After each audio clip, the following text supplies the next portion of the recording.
Feche seus olhos, curve a sua cabeça. Vamos pedir que o Senhor venha falar conosco nesta noite. Jesus, obrigado. Obrigado porque nós podemos cultuar ao Senhor. Obrigado porque temos a oportunidade de adorar o teu santo nome. Obrigado, Deus, porque a tua palavra ela já foi liberada. Há uma atmosfera neste lugar dos céus. A graça do Senhor já toma este ambiente. E eu peço, Deus, que segundo aquilo que o Senhor tem como plano e propósito, os nossos corações sejam ministrados.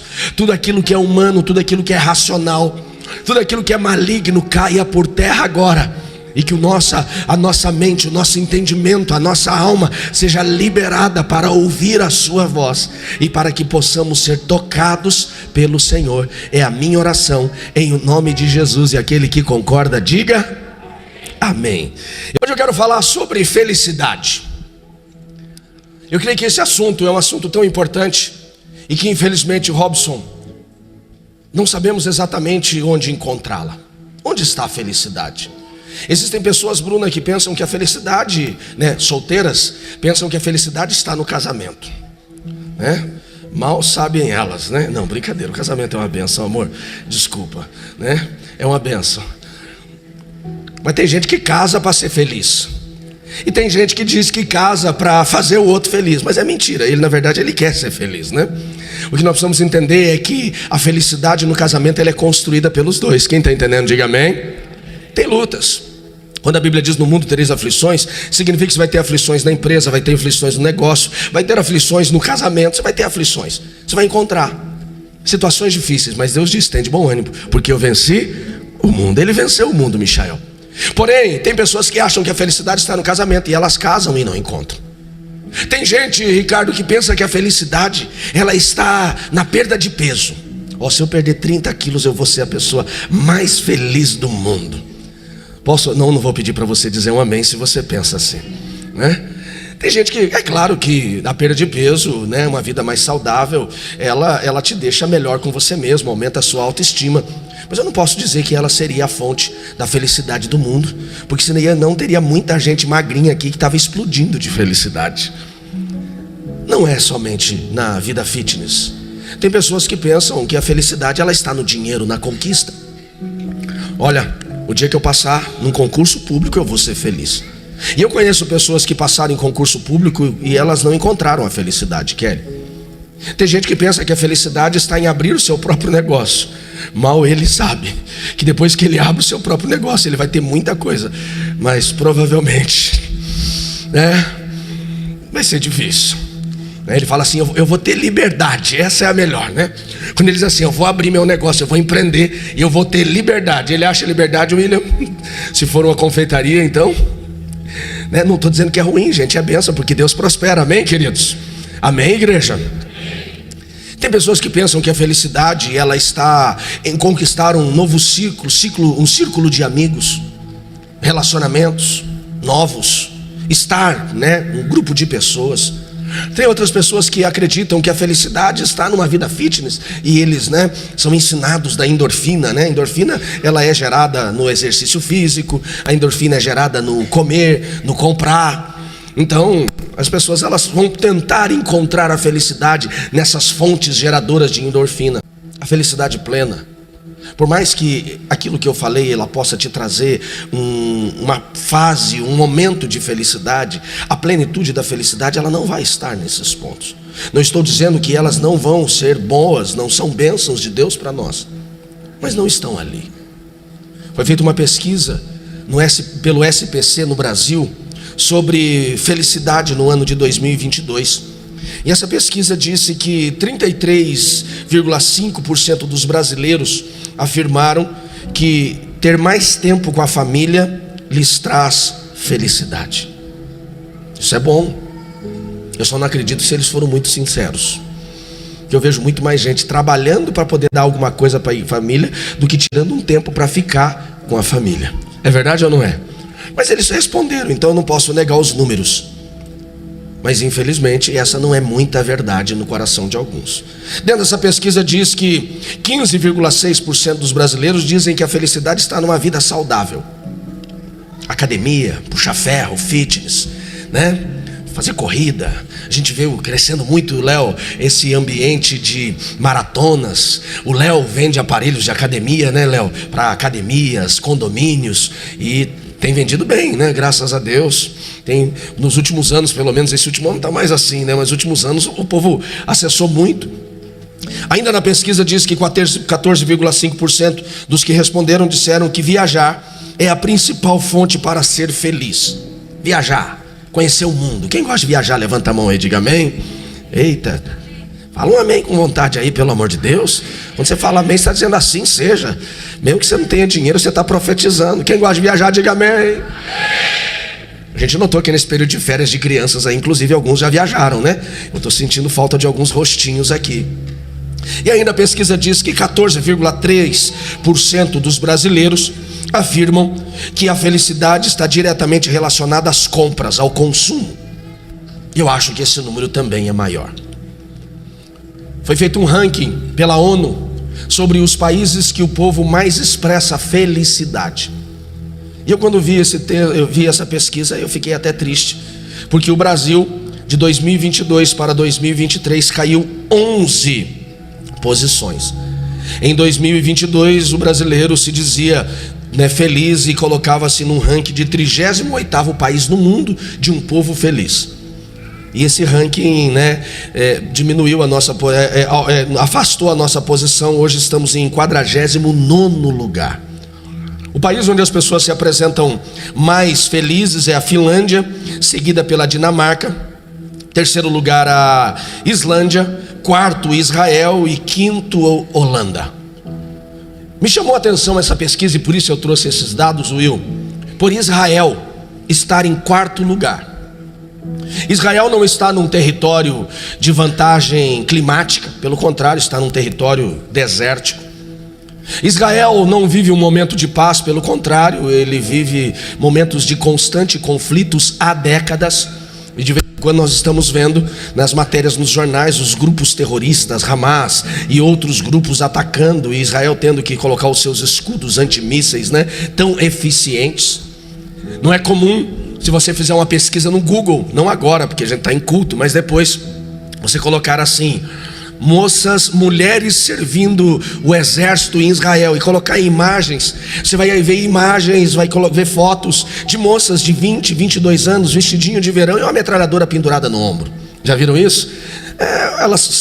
As mulheres, né, servem o exército e ficam 2 anos ainda como reservistas e andam armadas, para qualquer momento elas estão preparadas.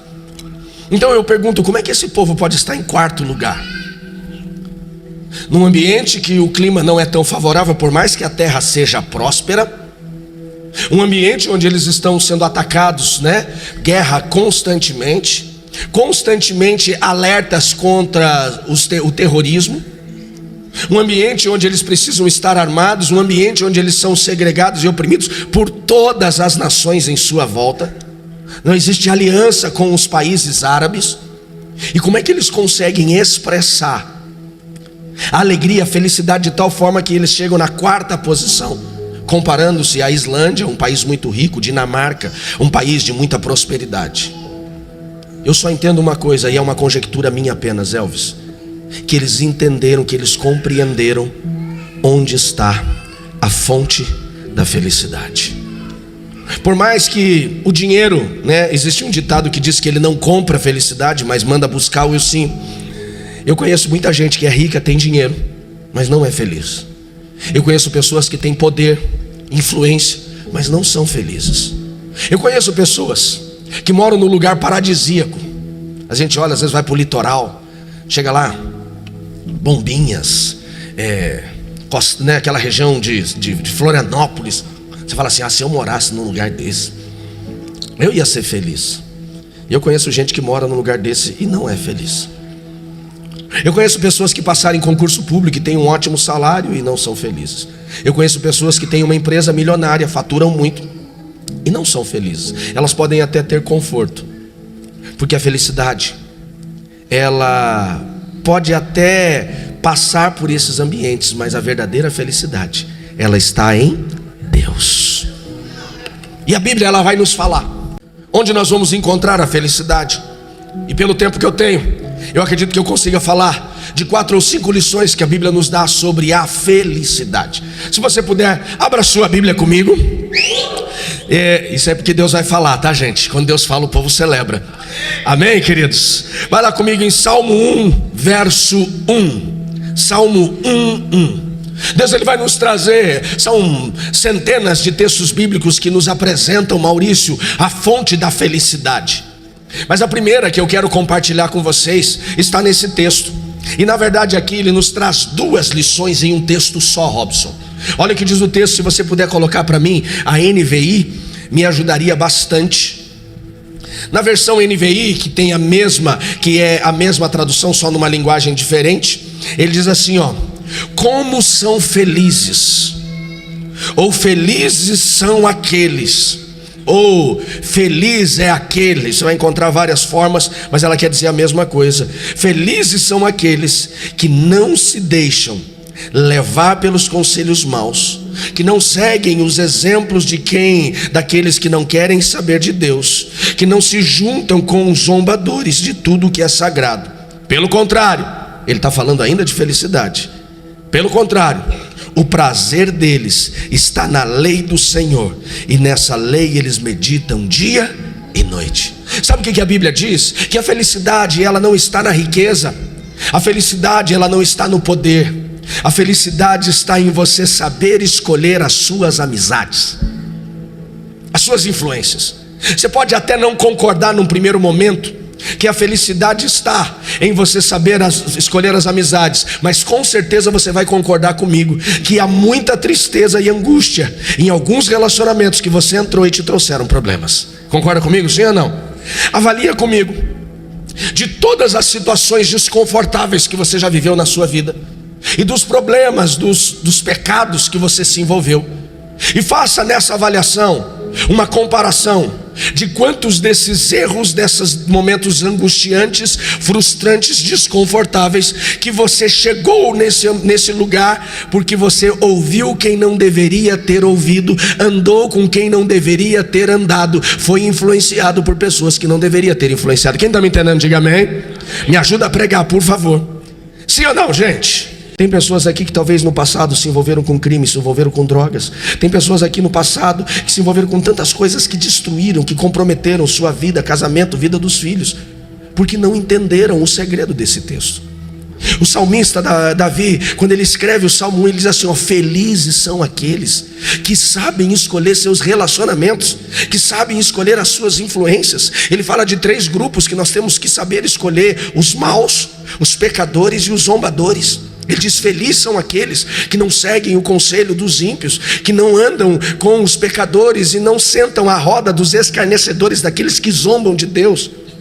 Então, gente, é a palavra de Deus. Não foi apenas um homem que escreveu, mas é o próprio Deus inspirando este homem a nos ensinar e a prevenir sobre com quem nós estamos andando, quem são as pessoas que estão nos influenciando.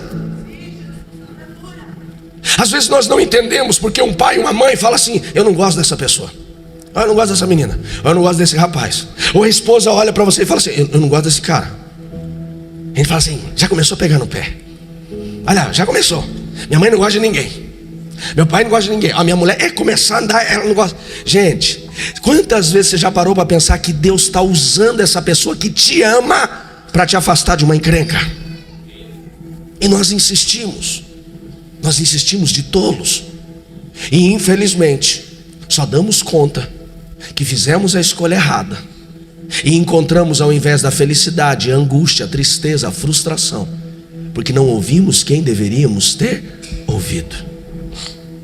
Faça uma avaliação de quem tem influenciado, dos relacionamentos que estão próximos de você, e para onde esses relacionamentos estão te levando. Seus amigos, eles te aproximam de Deus ou te aproximam do erro?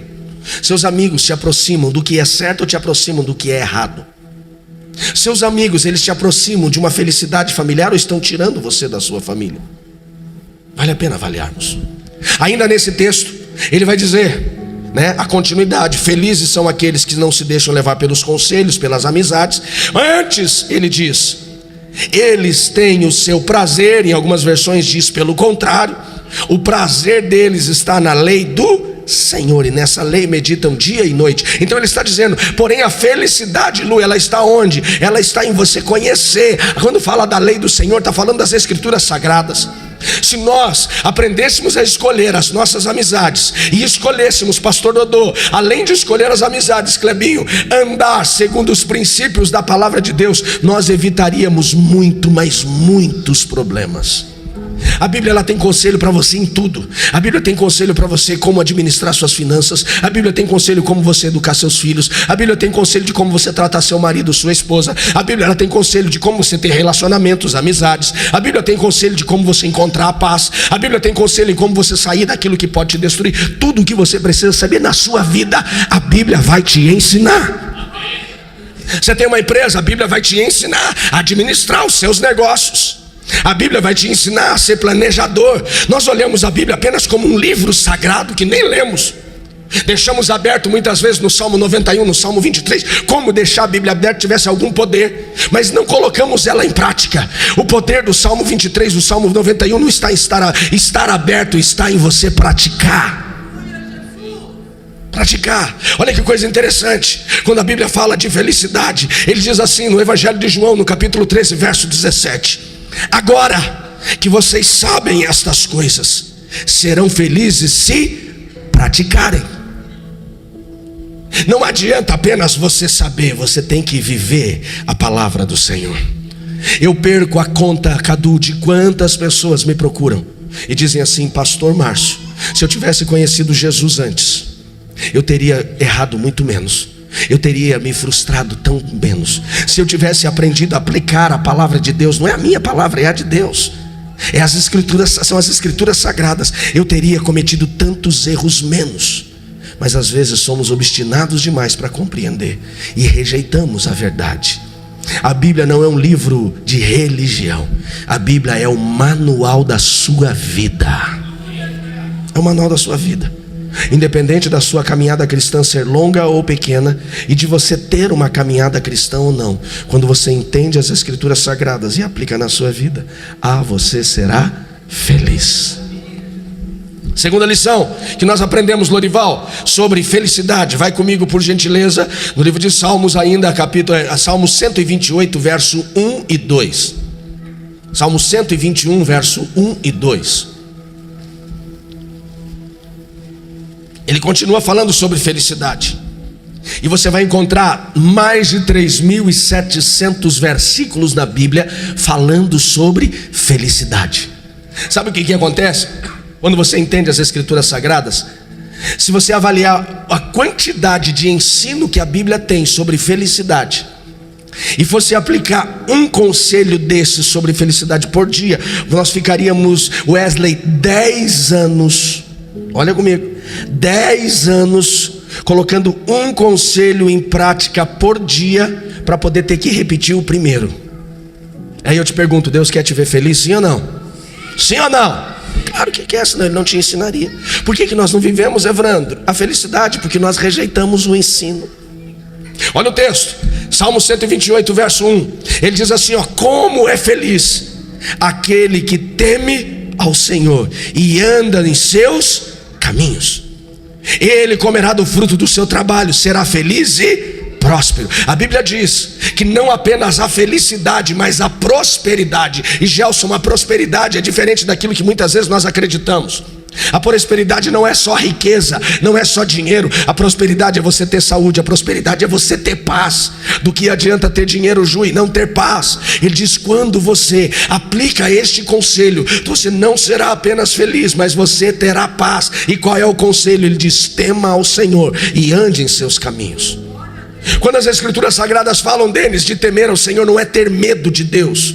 A definição de temor é confiar no Senhor, mesmo que você não saiba qual será o resultado. Põe a mão no seu peito e diga assim, temer a Deus. Me ajuda porque eu estou sem voz, então você me ajuda, diga assim, temer a Deus é eu confiar, mesmo não sabendo para onde eu vou. Não é ter medo. Tem muita gente que pensa que Deus ele quer ser temido por medo. Não, Deus ele não quer ser temido por medo. Deus ele só busca pessoas que aprendam a confiar, porque Ele é a fonte da verdade e da vida. E ele diz: não apenas os que temem confiam, mas os que andam nos seus caminhos. Isso fala do quê? Fala de princípios, fala de verdade. Andar nos caminhos do Senhor é muito mais do que ser crente, porque crente é aquele que crê. Andar nos caminhos do Senhor é você viver os princípios que a palavra do Senhor nos ensina. Volta aonde? Meditar na palavra.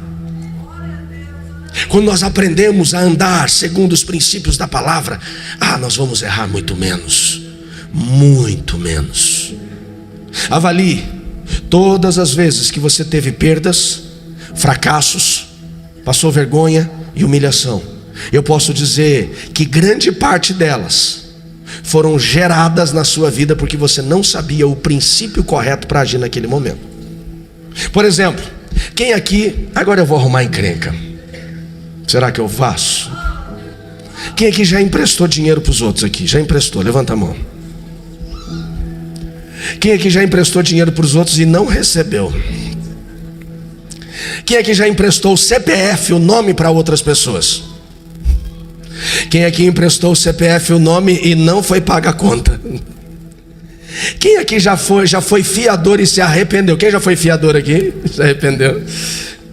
Gente, por que a gente faz essas coisas? Porque nós não conhecemos a Bíblia. A Bíblia diz: não seja fiador. A Bíblia diz: você não deve emprestar seu nome. É Bíblia, é que a gente não lê. Então quando alguém pedir para você falar assim, empresta teu CPF, fala assim: é pecado. Fala: não posso, estou quebrando um princípio. Você não precisa mais mentir, dizer que está com um negócio para resolver, não precisa mais nada não. Você fale a verdade. Por que a gente arruma tantos problemas? Ele diz que a felicidade, voltando ao texto, feliz é aquele que confia no Senhor, mesmo não compreendendo tudo o que está acontecendo. Feliz é aquele não só que confia no Senhor, mas que anda nos seus caminhos. Agora vai comigo em Provérbios 28, 14. Provérbios 28, 14. Continuando ainda no temor. Ele diz assim: como é feliz o homem que é constante no temor do Senhor, mas quem endurece o coração cairá na desgraça. Olha para mim, deixa eu completar. Ser feliz, ele está mais uma vez aqui, Paulinho, falando de felicidade ligada ao temor do Senhor. A felicidade no temor do Senhor não é apenas você confiar no Senhor, mas é você confiar no Senhor constantemente. O que é constantemente? É você não ser oscilante. Tem gente, Tiago, que ele confia no Senhor, mas ele oscila. Ele confia no Senhor, mas ele perde a sua fé. Ele confia no Senhor, mas ele volta para as práticas erradas. Ele diz: não, bem-aventurado, abençoado é aquele que confia constante, independente do que está acontecendo. Ele continua temendo e confiando no Senhor. Porém ele diz: aquele que endurece o seu coração. Lembra da semana passada que nós falamos sobre obstinação? Aquele que é obstinado e endurece o seu coração, a Bíblia diz: ele cairá na desgraça de uma hora para outra. Endurecer o coração é você querer escolher: isso eu vou confiar, não, isso deixa eu controlo. Não, a felicidade está em temer o Senhor constantemente. Vai comigo agora em Jó, livro de Jó, capítulo 5, verso 17. Lá na sua Bíblia está no meio, ao lado do livro de Salmos, então está bem no meio. Vai comigo no capítulo 5, verso 17. Nós temos a terceira lição sobre a fonte da felicidade. Começamos falando, Marilda, que a felicidade, ela não está na perda de peso apenas, na vida fitness. A felicidade não está no concurso público, no ganho de muito dinheiro. A felicidade não está em você abrir o seu próprio negócio. A felicidade, ela não está em você casar, comprar a casa própria. Tudo isso pode contribuir, mas a verdadeira fonte da felicidade está na palavra de Deus. E a palavra de Deus dá a terceira lição. Diz assim o texto: como é feliz o homem a quem Deus... aí começa a apertar. Ele diz: como é feliz o homem a quem Deus corrige, portanto não despreze a disciplina do Todo-Poderoso. São coisas que nós não gostamos muito, Fabiola, mas o texto diz que a felicidade está naquele que é corrigido por Deus. O que é ser corrigido por Deus? Existem situações dolorosas e desconfortáveis que nós enfrentamos, que vem por conta, Marcelo, dos erros que nós cometemos, e vem como consequências, as consequências dos nossos erros. Existem crises conjugais que nós até queremos colocar nas costas do diabo. Não, é o Satanás. O diabo olha para Deus e fala: eu não fiz nada, quem fez foi ele. Ele que mentiu, ele que vive fazendo as patifarias dele, eu não fiz nada. Tem coisas que são consequências dos nossos erros. E tem situações que nós enfrentamos dolorosas, que vêm por conta de uma aprovação para que a gente seja aprovado. Vamos falar um pouco mais sobre isso depois. E existem situações que nós perdemos, que é Deus nos parando, é Deus nos corrigindo. Sabe qual é o maior erro de um pai? É não dar limite para os seus filhos. É não saber, Lorival, dizer não. O maior erro que um pai pode cometer na sua vida como de paternidade é não disciplinar com amor os seus filhos. A Bíblia diz lá no livro de Romanos: Deus corrige o filho a quem Ele ama. Sabe por que Jó fala que a felicidade está na correção do Senhor? Porque quando você está sendo corrigido por Deus, Ele está revelando o amor dEle. Você pode até ter vontade de corrigir o filho do vizinho, mas você não faz isso. Por quê? Porque primeiro ele não é teu filho, então não é tua responsabilidade.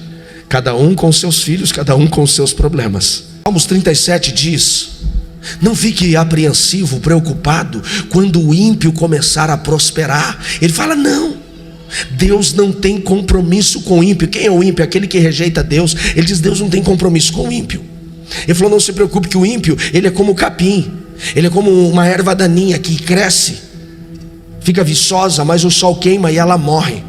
Deus diz: não se preocupe com a erva daninha, com o ímpio. Ele diz: você precisa se preocupar com quem? Ele precisa se preocupar com você. E se você está sendo corrigido por Deus, se alguma situação na tua vida está travada, está parada, as coisas parecem que não andam, e você compreendeu que Deus não está permitindo, você ora, você clama e o milagre não acontece, sabe o que isso revela? Que Deus, Ele te ama.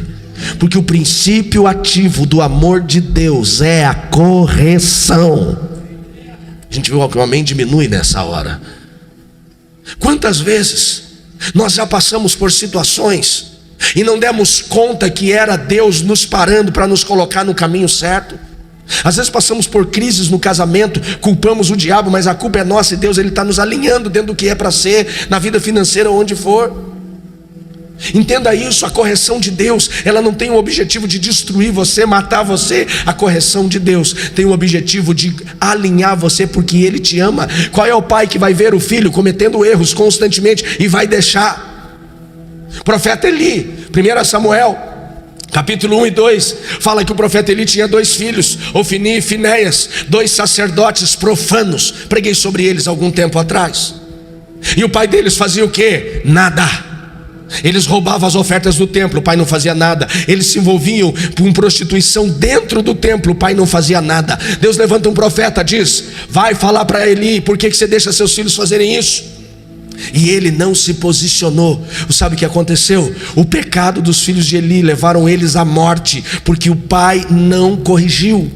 Então quando Deus corrige a gente, é porque Ele está evitando a nossa destruição.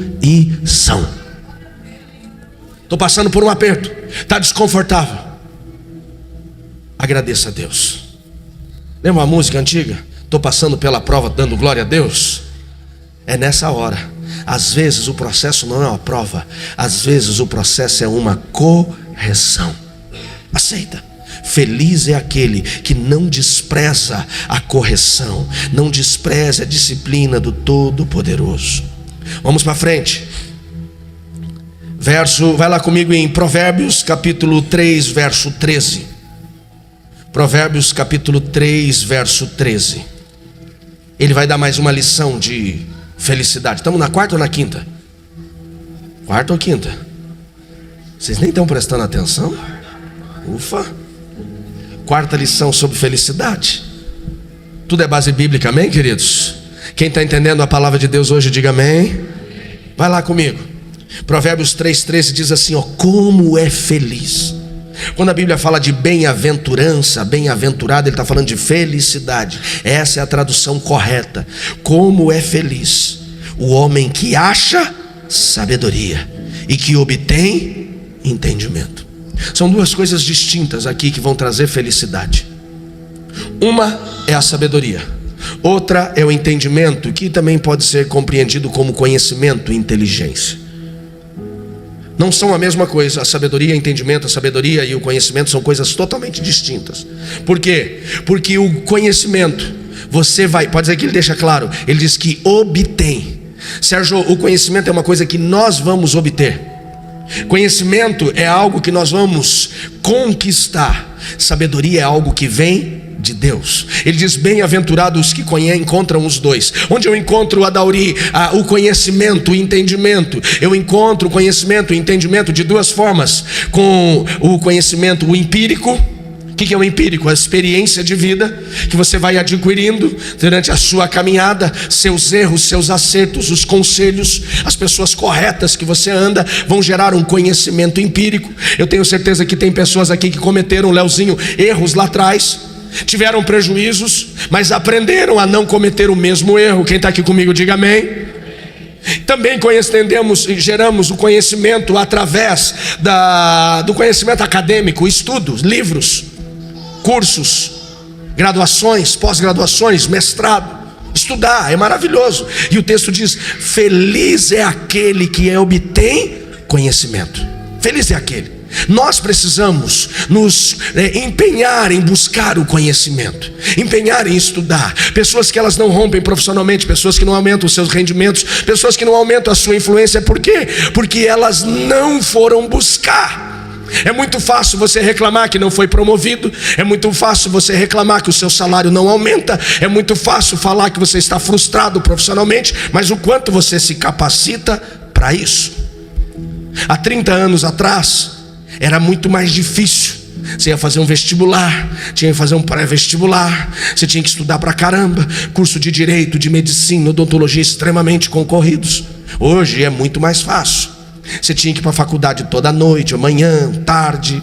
Você tinha que pagar a gasolina, o estacionamento, o lanche.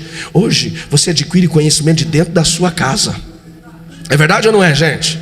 Você estuda de pantufa no pé e barato. Por exemplo, aqui na Uni Santa Cruz, aqui no meu polo, você vai fazer um curso de TI por R$99 por mês, 24 meses.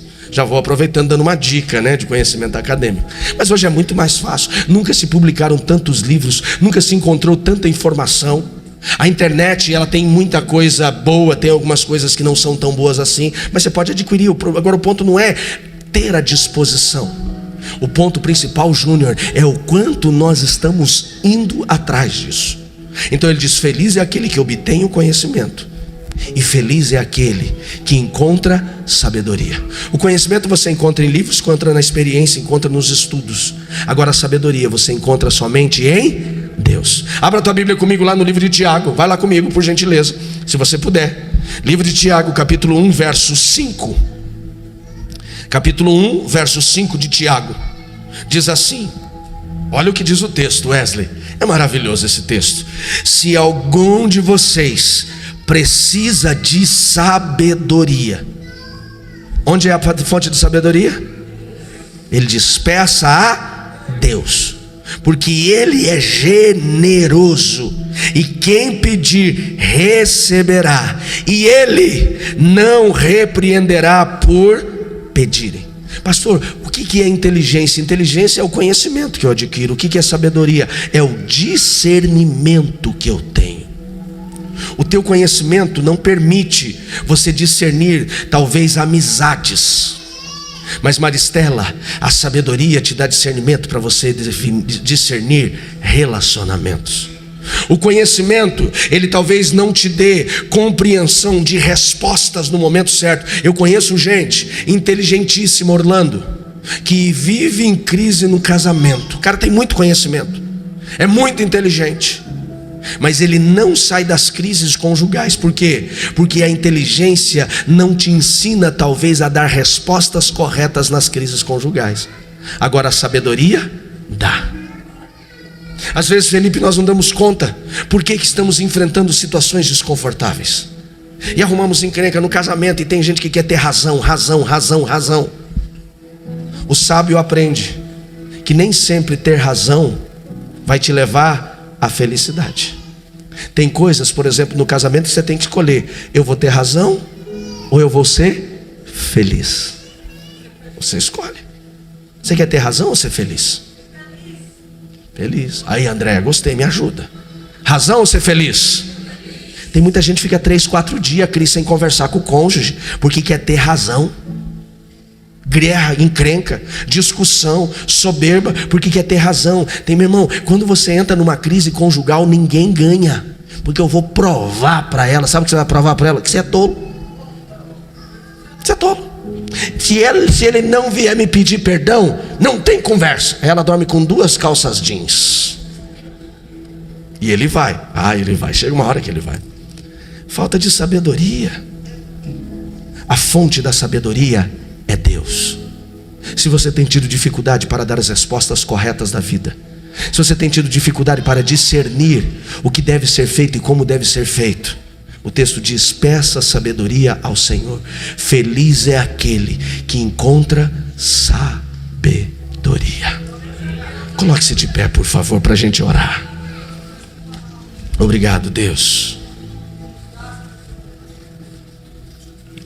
E de pé, eu quero trazer a 5ª e última lição. Pode apagar as luzes para nós. Tiago capítulo 1 verso 12 diz: feliz é o homem que persevera na provação.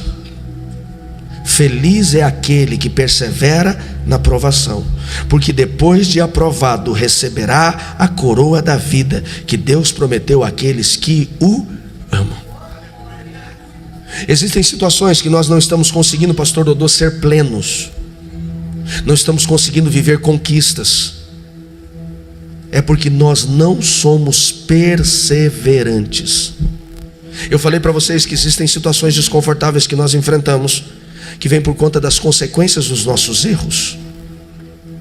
Existem situações dolorosas que nós enfrentamos, que é o processo de correção de Deus conosco. E existem, Rafael, situações que nós enfrentamos, que são provações. Qual é o papel da provação? Você só passa por uma provação para você ir para um novo nível. Provação é para isso. Pastor, como eu sei distinguir o que é consequência e o que é provação? Consequência, ela vai vir logo após um erro que você sabe que cometeu. Você pode não contar que você está passando por uma crise no casamento, contar para sua esposa que você está passando por uma crise no casamento, porque você está acessando umas coisas que não deveria acessar, fez umas coisas que não deveria ter feito. Você pode não contar, mas você sabe. O pau está atorando, você falou: o inferno está te usando, o capeta está usando você para tirar minha paz. Mas no fundo você sabe: não, a culpa é minha. Sabe ou não sabe? Sabe. Então, consequência vem depois do erro. E a provação? Você está andando e buscando andar de uma forma correta, e de repente ela bate na sua porta. As coisas travam, Darcy, não flui. Aí você faz uma avaliação e diz: tem alguma coisa errada aqui? Não tem, então estou sendo provado. E se você está sendo provado, qual é o objetivo da provação? Será provado. Ele diz: felizes são aqueles. Não é aquele que passa pela provação, porque a provação todos nós vamos passar. Por que, Will? Porque Ele quer nos promover. A provação, ela tem um processo. Por isso que o texto de Tiago diz: feliz é aquele, não que passa pela provação, mas aquele que persevera, que não desiste. O autor de Hebreus diz: o meu justo, quem é o justo que vive a justiça? O que é justificado pelo sangue de Cristo derramado na cruz do Calvário. Quem foi justificado por Ele, diga amém. Ele diz: o meu justo viverá pela fé, confiando. E se esse desistir, esse retroceder, se este não perseverar, o texto diz: minha alma não tem prazer nele. Talvez você está enfrentando provações, e talvez tem gente que entrou aqui nesta noite e disse assim: eu vou abandonar tudo, eu vou largar esse casamento, porque é mais fácil fugir. Só que entenda, se você está passando por uma prova e você fugir da prova, para poder chegar no outro nível, você vai ter que repetir a prova. Vai ter que repetir a prova. Vai ter que repetir, não tem como. A prova, ela tem o objetivo de avaliar o seu conhecimento, para que você passe para o próximo nível. Então o processo, eu acho maravilhoso, é que Deus não diz assim, ó: feliz é aquele que tira boa nota na prova, e ele será aprovado. Ele não fala de nota, ele fala de perseverança. Porque o meu papel e o seu no processo de prova talvez não seja a boa nota, mas é não desistir. Talvez tem gente que está pensando em fechar a empresa, falar: eu vou fechar meu negócio, eu vou fechar, segunda-feira acabou. Seja perseverante, peça sabedoria para o Senhor. Talvez tem gente que falou: não, eu vou largar meu casamento, não dá mais, não aguento mais, é muita... Talvez chegou aqui desse jeito porque você não foi sábio. Seja perseverante. Talvez tem pessoas aqui que estão falando: não, eu vou pedir a conta, eu vou largar tudo. Seja perseverante. O meu justo viverá pela fé. Não retroceda.